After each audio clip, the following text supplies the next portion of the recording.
Well, it's one of those tropes again.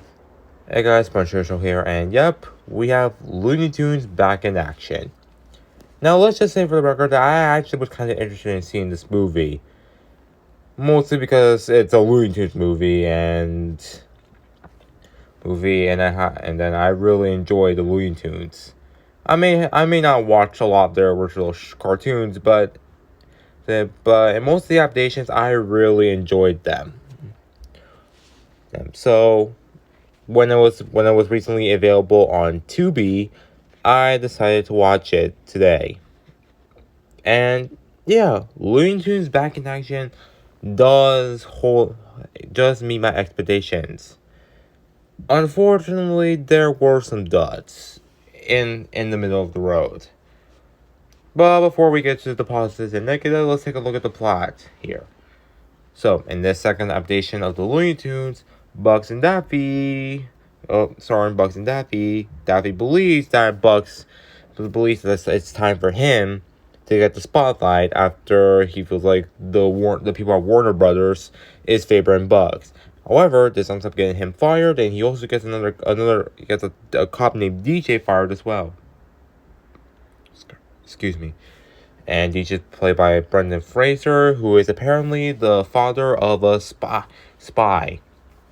So he, alongside Kate, Bugs, and Daffy, have to go on the mission to retrieve the blue monkey diamond and keep it safe. Or else, the villain named Steve, played by Steve Martin, uses it to turn everyone into monkeys. Alright, let's just get the obvious out of the way. One of my main criticisms behind Looney Tunes Back in Action is probably the plot.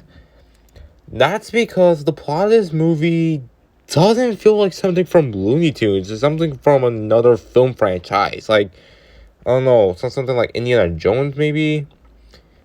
And it just feels like some Indiana Jones, but it just feels like more like more of an Indiana Jones film, except it has the Looney Tunes in it. Yeah, and the whole plot about the blue monkey really does not make any sense, and I feel like it's just this whole jungle/spy quest, and that's usually kind of off, especially for like a franchise like this. But I will say that despite the sloppy concept, the execution was actually good here. For starters, let's talk about the Looney Tunes themselves. Now, the Looney Tunes still have their original comedic and goofy personalities that would make them very iconic. And they're definitely the most enjoyable part of the movie, especially Bugs and Daffy, as they're quirky, as Bugs is clever, goofy humor, while Daffy's screwball personality really shines here. And Daffy ends up just saving the day. In this whole Duck Dodgers costume. Yeah, there's a lot of references in this movie, and while there isn't a ton, there are some references like the whole Duck Dodgers reference and the Batmobile reference at the Warner Bros. Studio, and of course that scene with Matthew Lillard with Shaggy and Scooby, and how Shaggy's ranted about him playing him in the 2002 Scooby-Doo movie. I honestly found those scenes the reference here were a lot better. And thank God it didn't end up like Space Jam: A New Legacy, which that movie is filled with references. Aside from Bugs and Daffy, the other Looney Tunes characters do have their original personalities, and it's still, again, and they do deliver the slapstick that we've all known and loved from the original cartoons. And then there's the animation. The animation, the animation is great for the characters and the designs. I do, and it's pretty faithful to the original cartoons.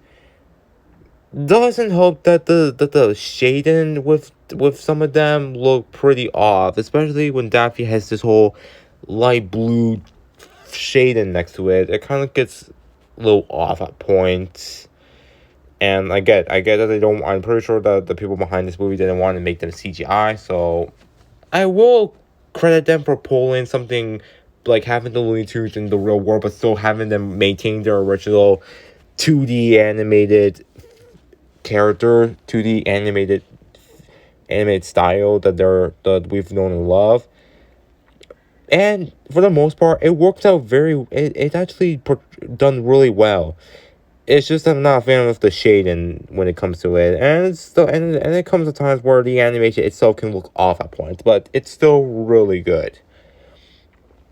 Good. Also, I just and like I said, I just mentioned the slapstick here. The slapstick here is really enjoyable, and like I said, it has, man, a lot of the Looney Tunes characters all deliver the slapstick, and they're really enjoyable, enjoyable. Even with the human characters, the slapstick still is enjoyable, and the human characters has some times where they can be be energetic and have some action thrown into there. Especially the scene where DJ saves K from falling. I also thought those scenes were really enjoyable. But oh yeah. Speaking of DJ and Kate, let's discuss the human characters, which I'm honestly kind of mixed on them. Well, they're not bad, and while they're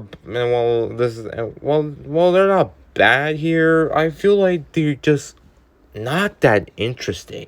Not that interesting, and it's just and unfortunately, Looney Tunes back in action. This is what the movie's mostly focused on. Excuse me. The movie's mostly focused on DJ trying to retrieve the blue monkey and keep it safe. Except he's joined by Kate, Bugs, and Daffy, and of course this. In a movie called Looney Tunes Back in Action, that honestly makes Bugs and Daffy secondary characters. I mean, yes, Bugs and Daffy are in the movie for a good amount of time in the movie. I mean, they join in the mission, but it just feels like the typical jungle/spy mission here. Except you just take Bugs and Daffy in there. Like seriously, you could like take Bugs and Daffy out of this whole jungle/spy adventure, and yet nothing will happen. I mean, yes, the slapstick wouldn't be there, but again, again, while the adventure did have some of the original Looney Tunes person that had the original Looney Tunes humor, they're mostly pushed aside because of the human characters. Which I'm not gonna say the human characters are bad here. There were some moments where they're enjoyable, but again, they just don't leave much of an impact on me. Especially when they can especially Steve Martin. Now I'm gonna be honest, Steve Martin was not really good here. Remember how the movie has that whole Looney Tunes nature, that it still remains that the movie still has the whole Looney Tunes nature. Well, Steve Martin tries to have that Looney Tunes comedic nature with him, except it's hammered up way too much, and he just comes across as pretty annoying, and it's a bit also his motivation here for doing all this doesn't really is kind of confusing, but that's kind of minor here again. And also DJ and Kate, yes, DJ is now they like I said, they're not really that really interesting, but they have some moments where they were enjoyable, especially the where DJ is chasing Daffy. And oh yeah, I'm gonna be completely honest, that scene where Daffy starts up the Batmobile, and then the Batmobile crashes to the post that holds the Warner Brothers tower, and the Warner Brothers tower falls down, and the water comes out of the tower, splashing everyone. That was probably the film's most iconic moment in the movie, and probably my favorite part of the movie was that scene. I really enjoyed that scene. But let's get to some of the characters. First, start off, DJ is the usual Warner Bros. Cop that tried to stop Daffy, but he ended up getting fired. And And yes, well, DJs did start as the grumpy, annoying, generic cop. Like he is still, like I said, he still had some enjoyable moments, and the man. And I do like how he's doing all this to save his father. Kate is the is still the Kate is the whole works at Warner Brothers, and however when she gets up getting rid of Daffy, she ends up getting herself fired until she gets Daffy back. And we'll admit her performance in the beginning wasn't technically that good, since again it just feels a little phoned up and like a little more annoying. She does redeem her acting a little bit later on in the movie, which and I will admit the relationship between DJ and Kate does start off a little rocky. I mean, it wasn't rocky at the beginning, but then but during Live in Vegas, they kind of had a little bit of a rough time. However, the relationship between them is nice. Oh yeah, and like I said, Bugs and Daffy carried the movie. Especially in the action sequence, as they're pretty cool to look at. As again, they contain the usual slapstick we all know and love, especially the ending where Bugs and Daffy are fighting with Marvin the Martian to stop him from control for to stop the blue monkey from turning everyone into monkeys. Also, man, Bugs is still his usual clever, schemish, still has this goofy, schemish character that's from the original short. While Daffy's still the usual screwball himself. Marv, and he's actually real man, and he's probably really enjoyable here as he and Bugs mostly serve as the film's comedic moment. Also, I want to note something here. A blue monkey diamond that turns everyone into monkeys. That sounds dumb, kind of, but I guess this is Looney Tunes, so that it tends to like be weird and wacky at times. But I just want to note something that.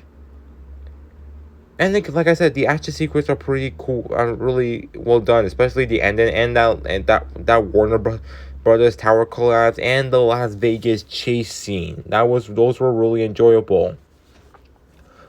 Overall, I actually kind of enjoyed Back in Action. While it may not be a great movie, I still think it was I actually still think it was a good movie. Yes, man. Yes. There were some aspects that didn't fly in my face, like the human characters or the plot of the movie, but the animation is still great. It's impressive that they can make the characters into the C make the characters their original 2D animation style. The film is pretty faithful to the original cartoon, that it still has the wacky comedic humor and the slapstick with Old Known and Love, and especially the characters are really enjoyable here. As well as some fun action sequence and references to watch. Overall, I'm gonna give this movie a 7 out of 10. I say 7, it's because some of the elements kind of brought the movie down a bit, so I had to like knock some points down, which resulted in the movie getting a 7. But I still found some enjoyment in this movie, and I do think it's definitely and I do think it's one of the better movies to have a cartoon in the real world. Because despite the fact that the Looney Tunes are only there just because, oh, it's Looney Tunes, they still appeared for a majority of the movie and actually had some kind of purpose to some of the plot. That's going to be done. Anyways, guys, that's it for my review on Looney Tunes Back in Action. So thanks for watching, and please subscribe to the channel. And I'll be sure to post more movie reviews in the future. So take care, and I'll see you guys next time. Adios.